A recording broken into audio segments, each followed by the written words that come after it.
What was your time like working with Little Durk? Lil Durk, he was a cool dude. I always looked at him as somebody smarter than a lot of the other artists. He was more composed. He had a different sound as well. You know, he kind of developed that like Dej Loaf type auto tune type sound. You know what I'm saying? Like the singing, uh, uh, you know, like I don't know, like he just has the singing type of music over auto tune and drill beats. So that just hit a little different. You know what I mean? And he was smart. He stayed down, and he really came up. You know what I'm saying? He really went further than I thought. But at the time I thought he was gonna go the farthest. I thought Dirk was gonna go the farthest ever since the jump.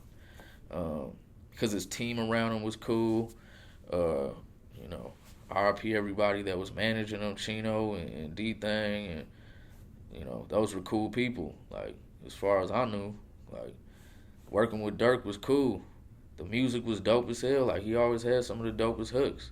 So to work with him, and he wanted to work. He was easy to work with. We shot like 2 videos at South by Southwest with Dirk.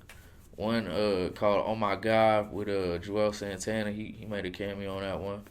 And then we did "Bitches and Bottles" with King Louis and Lil Durk, all in that same little time of being in South by Southwest. So he worked quick, and he had quality, and he's hungry, and he had a good work ethic. He stayed down. He didn't really get too deep in the shit where he could get, you know, he can't get out of completely yet. I don't think, you know what I'm saying. But now I think it's like the walls is closing in kind of more. But he untouchable, man. Like look at him. He, Look at all the cases he's had, and nothing has happened. Uh, you know, look at the case in Atlanta. Nothing has happened since Vonna ain't here.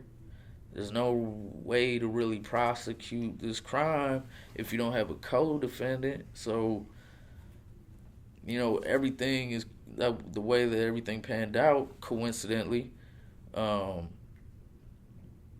and unfortunate for Vaughn, leads him to be pretty untouchable. He's lost everyone around him. Lil Durk has lost so many people around him, bro. Like everybody. I wouldn't if I was an artist, I would not want to sign with Lil Durk because you could be next. You could end up in harm's way. You know what I'm saying? Like I don't know how this shit just be happening, but it seems like there's like a dark cloud kind of over Durk everywhere he goes. He's got to be probably one of the loneliest out of the whole drill scene now. Like, cause your brothers, you know what I'm saying, like cousins, like all types of shit. Your artists that you sign, everybody dies. Yeah, it's been wild for Little Durk, man.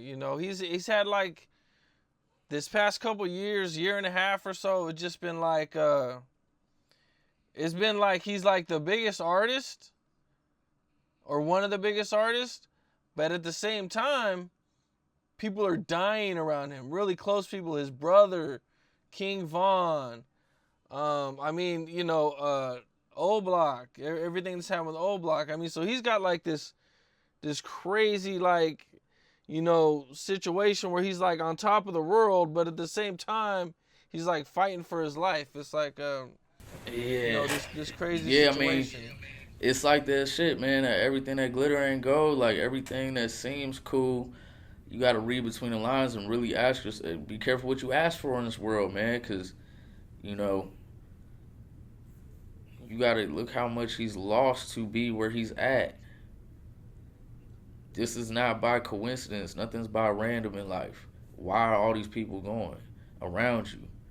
Why? Like that. That shit's spooky to me. You know what I'm saying? Like that's just it's just wild, bro. Like every other year, it seems like he's losing somebody. Now people are didn't his home get broken into as well, like a home invasion. Like it's just a lot he's dealing with, man. I couldn't imagine doing all that shit. Like, I'm up 30 million, but damn, I gotta worry about charges and shit. Like that shit that happened to FBG Duck, man. That shit crazy. Like, they might tie his ass to that shit. It could be over for Durk. Like, this is what happens in the music industry. You become a crash dummy. You become a person that they use. They use your body as a vessel to perform and make this music. And then when you're gone, where does the money go?